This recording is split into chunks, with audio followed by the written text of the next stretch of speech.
There's something that's been bugging me the past couple of weeks. The days where I feel the most restless, the most scattered, the most disconnected from myself are usually the days where I've consumed a lot and created very little. Not intentionally, not because I chose it. Sometimes it just happens. I wake up, check my phone, scroll for a bit, then a bit more on my commute or while waiting at the doctor's office. And suddenly, the morning's gone. I tell myself I'm just taking a break or that I need some time to detach. But somehow, when the day ends, I feel more exhausted than when it started. And on the days where I actually sit down and make something, even something small, I feel a huge shift. The noise fades away, my thoughts slow down, and I feel more like myself again.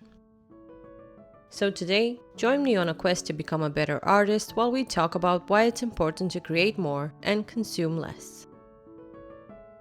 That contrast is what made me start thinking about consumption and creation in a different way. We live in a world that's constantly feeding us things: videos, opinions, images, trends, news, outrage, inspiration. There's always something new to watch, read, or react to. It almost feels like our own time and attention is being slowly hijacked. And most of it isn't bad on its own. But when it becomes the default, it slowly starts to drown out our own inner voice, and we're constantly itching for the next dopamine hit. Consumption is passive. Most of the time, it happens to us as a convenient way to pass the time or unwind after a long day at work, while creation asks us to show up with some intention. And when we're already tired, stressed, and overstimulated, passive consumption feels like the safer choice. It doesn't require any effort on our part. We can just sit, turn off our brains, and mindlessly consume. It doesn't require us to try something new or risk being bad at it. And there's nothing wrong with that occasionally. The issue we have today is having too little free time, but having a lot of screen time instead. When we consume endlessly, we're constantly absorbing people's thoughts, aesthetics, values, and rhythms. It's easy to fall into the comparison trap and become so uninvested from our own lives and thoughts. Our minds get crowded. We start to lose track of what we think, what we like, what we feel, and what we actually want to say. Creation clears that space. Not because it makes us productive or impressive, but because it externalizes what's inside of us. It gives our thoughts somewhere to go instead of endlessly bouncing around in our heads. I think a lot of us are over-consuming because we're afraid of the quiet. Because the moment the noise stops, we're left alone with our thoughts, and that can be uncomfortable. Creation forces us into that space, embracing it with open arms. Sure, it can feel awkward at first. You sit down to draw, write, or just make something, and suddenly your mind feels loud. Self-doubt creeps in. Your brain starts to fight it with all kinds of silly excuses. You start thinking about whether what you're making is even worth yours or anyone else's time. That's usually the moment when we reach for our phone again and just quit the creation process altogether. But if you manage to sit through that discomfort just for a few minutes, something changes. The anxiety fades, your hands find the rhythm, your focus narrows, and you can easily get into the state of flow. Creation can ground you in a way consumption never could, because when you're making something, you're present, you're engaged, and you're responding rather than reacting. And that presence is deeply nourishing to our human nature. Now, don't get me wrong, I don't think the goal is to stop consuming altogether.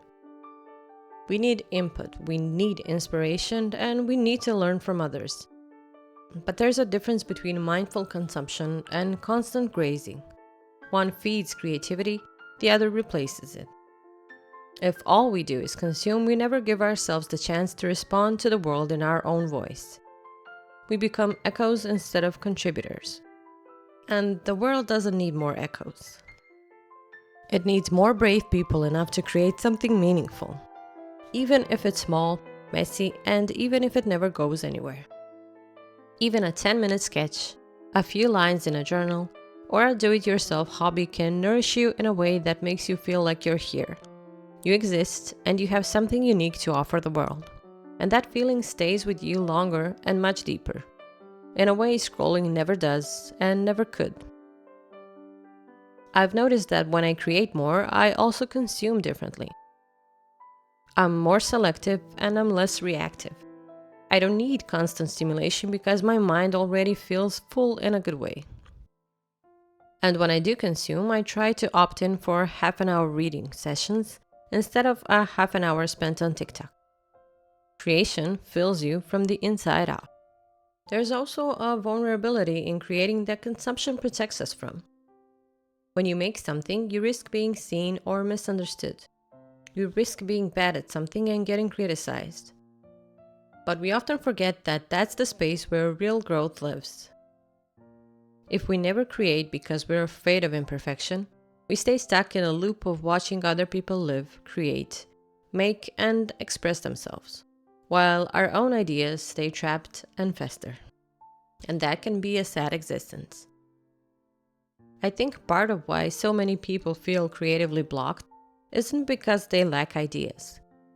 It's because they've consumed so much that their own voice is buried under everyone else's.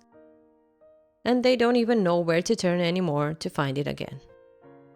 Creating less and consuming more might feel safe, while creating more and consuming less feels scary, but can make you feel more alive and creative than ever. We often forget that creation doesn't have to be optimized, monetized, or shared. It doesn't have to become content. It can be just for you. You don't need to turn every creative act into something grand or crazy productive. Sometimes the most important things we make are the ones no one ever sees. A sketch that helps you think, a journal entry that helps you feel, a song that helps you breathe. Those things matter, even if they never leave your room. So, if you've been feeling restless, scattered, or creatively empty, maybe the answer isn't to find better content to consume. Maybe it's to make something small instead. Turn the volume down on the world and see what shows up when you give yourself a quiet space to feel and create. Because when you create, you're not just making art, you're making room for yourself. And in a world that's constantly trying to occupy your attention, that might be one of the most healing things you can do. Thanks for spending your valuable time with me, and as always, I'll see you in the next one.